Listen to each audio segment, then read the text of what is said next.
All right, welcome to this lesson where we're going to take this card and make it work responsively here on desktop, also tablet, and also mobile phone. So let's get started. We can see we still have our three separate layers. There's no components or anything like that. Before we get to that point, I kind of wanted to make a point here, a demonstration about why using components and the auto layout features and also constraints is so important. Let's not use any of that, and let's just replicate this and make this fit. We want 4 columns, right? Yes, we do. And so we want 4 of these, so we're going to put these in the span of 3. So we have 12 columns here. 12 divided by 4 cards is 3. So that's going to span the width of 3 of these.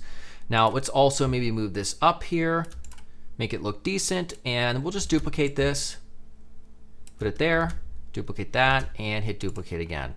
So looks good right here as is, but what if we wanted to drag this in to see how things work?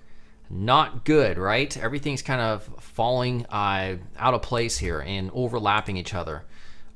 We can also, the same can be said if we were to take these manually, drag them in, things are overlapping each other. As you start to work with designs that have a lot of components, you're going to find situations where you'll run into this. It doesn't really make sense now because it's so simple, but trust me on this. So what we're going to do is delete these 3, and we're just going to focus on this element and getting this all set up so this can behave as we want it to. So like before in the previous video, we're going to take this, we're going to right click, and we're going to create a component out of it.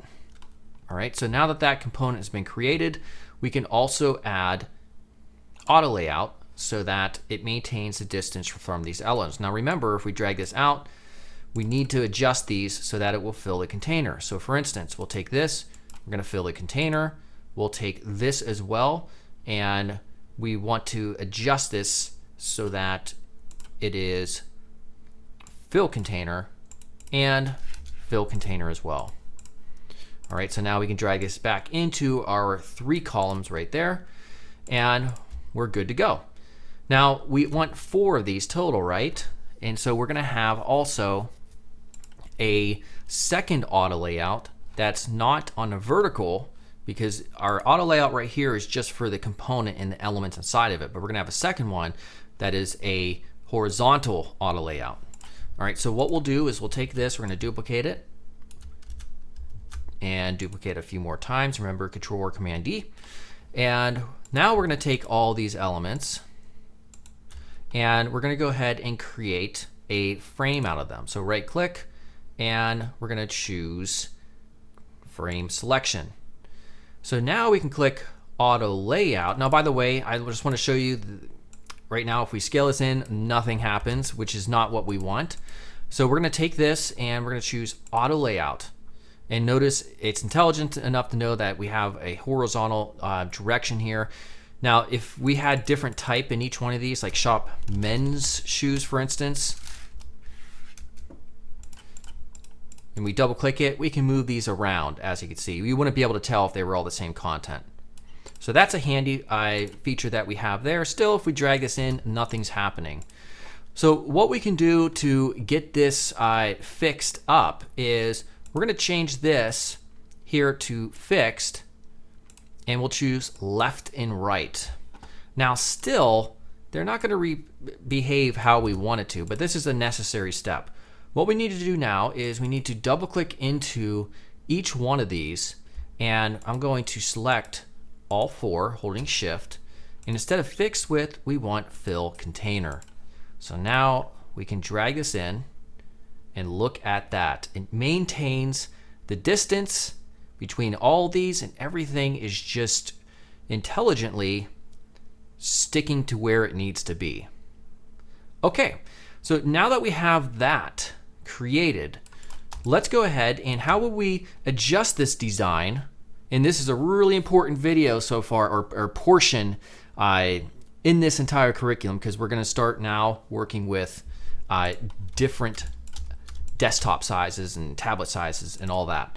So the question you need to ask yourself as a designer is if we drag this in, at what point, and this will help us just to hide this, at what point does the design begin to break? Or at what point does it start to, would it become a hindrance to the user? You know, is it all the way in like this? Certainly. You know how difficult this would be to read? We just don't have enough space. Now, it can take some time for you to develop this eye, and there are, you know, there's a degree of subjectivity somewhere around here. Like for instance, this is all perfect for 4 columns. This is great for 4 columns. We come in here, getting a little small for the size of the thumbnail, so we're probably in that realm of subjectivity now where we can start to reshape the layout in a way that makes more sense and is easier to see things. But certainly coming down probably past this part, you're getting in the area where, okay, we need to start adjusting the design.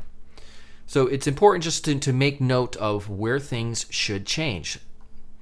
So let's go ahead and we can bring back our columns here. And let's do that process where we get our frame. Let's choose a tablet, and let's just choose iPad Pro 12.9. All right, and let's get our color here. And again, if you recall, we want to add this. We'll call this desktop grid. We'll grab it here. Click on the styles and then break it. Again, I'm just doing this specifically so you can get muscle memory. So it's important to keep on doing these things over and over when it comes to these features, so they become second nature essentially. And we'll go ahead and change this to 8. Let's change the margin here, maybe to 80. And that looks good to me.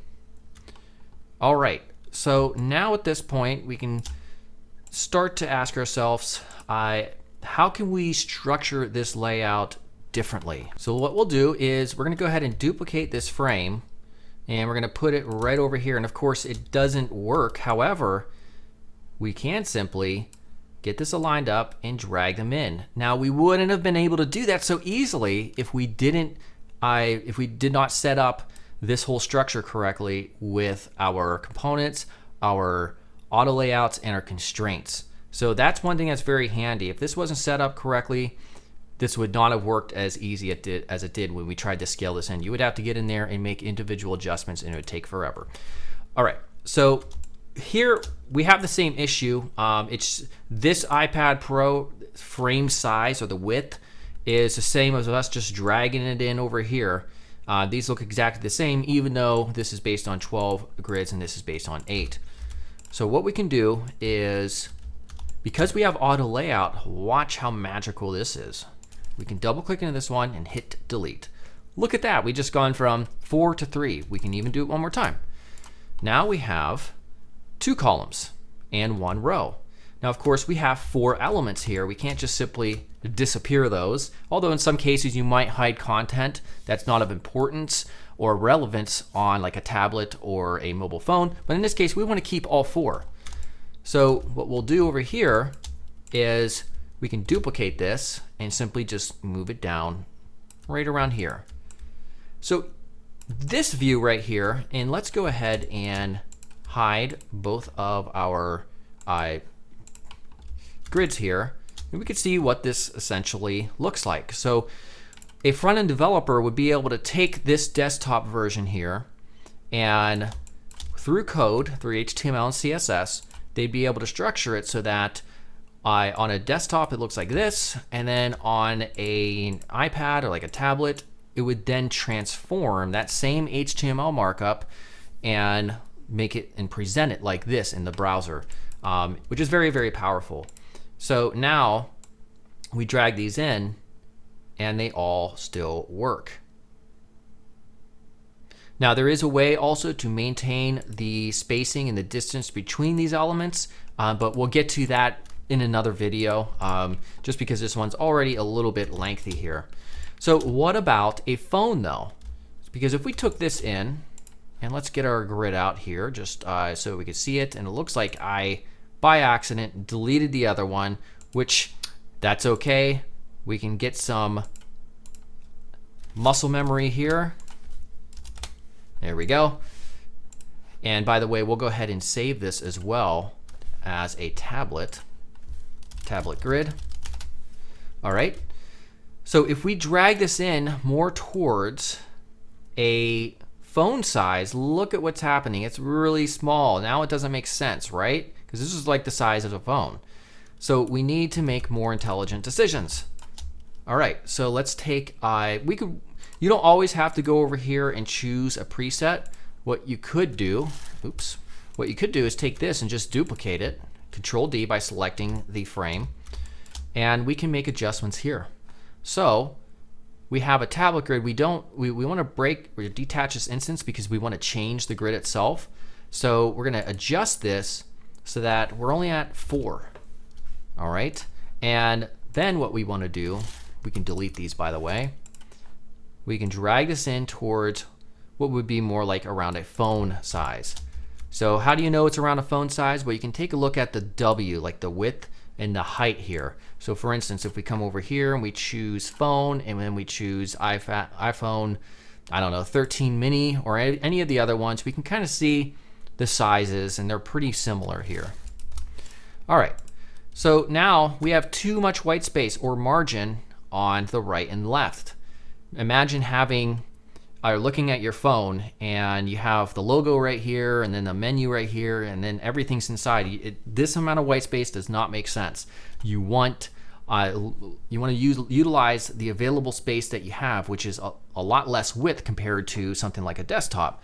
So we need to take our columns here, adjust the margin, maybe down to something like 30, and that would be just fine. Okay, great. So now we're going to take this element, duplicate it, and we'll just drag it over on in and double click, delete. Now that looks crazy because it's a very wide frame, but we can hold Alt, get that scaled in, and of course we want to make sure everything's lined up, which it is. And now we simply take these 4 cards and we stack them on top of each other. So we're collapsing them into one row, 4 columns. Whereas before, because we have all the space, we can have 4 columns in one row, and here in the middle, we're mixing it up. So it's not always going to be like that. It depends on the type of content and the components that you're working with in your layout. But in this case, when it comes to cards and width, this is a very common approach. So what we can do now is duplicate this, and then we can take both of these, holding Shift, and we can then go ahead and create a frame out of it. And then we can add auto layout, and notice it knows to make it in the vertical direction. We can double click and hit duplicate twice. Now we can't see it, so it's select the frame itself and put it all the way down here.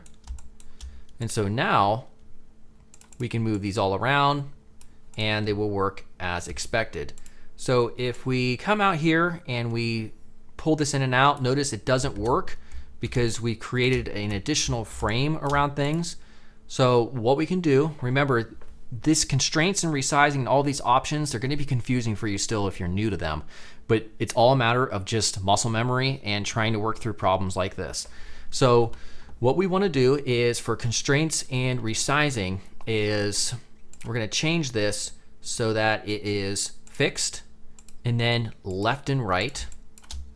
And then additionally, we're going to double click into each one of these elements, and instead of fixed width, we want fill container. So now if we move these in, it all works exactly as we want it to. Awesome, awesome stuff. So going forward, we're going to experiment with a few other layouts where we're on the desktop first, and then we're going to make them responsive on tablet and mobile. And then ultimately, we'll have a few tests and then a challenge for you as well.